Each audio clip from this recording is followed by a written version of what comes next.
Hello people, Bitter here, and today is a great day because I'm going to show you how to kill frost dragons on Runescape 3. Alright, so you need 85 dungeoneering, decent gear. It could be probably like dragon or better would be what I recommend, and some kind of fire protection, so like maybe super anti-fires or just a normal anti-fire and a anti-dragon shield. Alright, so I recommend using a dragon armor set, or if you have anything better you could use that. I would recommend using like bandos or better really, but they don't really hit that hard, so you could technically do it in dragon if you really had to, and that's all you could afford at the time.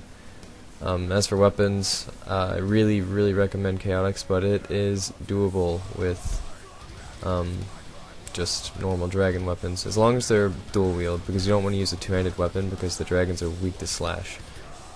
You can use supersets or an overload like I did. Supersets are pretty effective, but I would recommend extremes or an overload just to get the tasks done faster. And I'd recommend, monks are better. I wouldn't go anything less than monks. I use monks because I don't feel like wasting my money. I don't really need much more than monks. You can get anti-fires. You can get the 85 herb for the super anti-fires, or you can get an anti-fire, just a normal one, and then use a anti-dragon shield. Either one of those methods will work, but make sure you use at least one of them because their magic hits hit really high. They hit up to like 3k, so watch out for that. And lastly, just a storage familiar. You can use Tortoise. I would say is the lowest one you want to use. Alright, so I've pretty much said everything that I need to say about the dragon already. That or it's self-explanatory.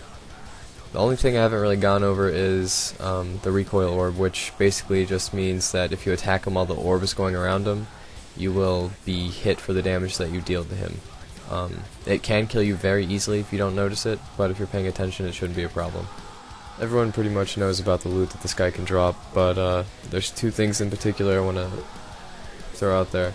So he can drop a lot of charms, so if you're into getting charms, you can pick them up. It's completely optional. Like, I would really recommend not picking them up unless you desperately need them, because one, there's better places to get charms, and two, the frostbone prices will very much outweigh any kind of summoning XP, at least in my opinion.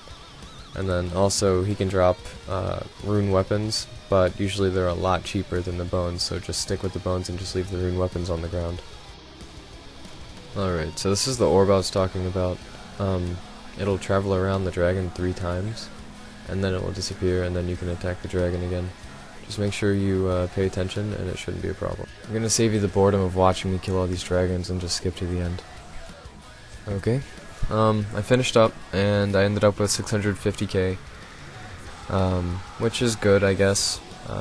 It only took 20 minutes, so it's 2 mil an hour, if you want to think about it like that at least. It's about 2 mil an hour, and it's not, the only reason I'm kinda not willing to do it all the time is because it's kinda boring.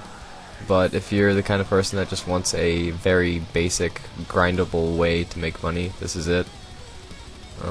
I hope I helped in some way, and I hope you now understand the effectiveness of this money-making guide, and I hope you'll go try it and make bank. So, yeah, I guess that's pretty much it. Thanks for watching. Have fun scaping.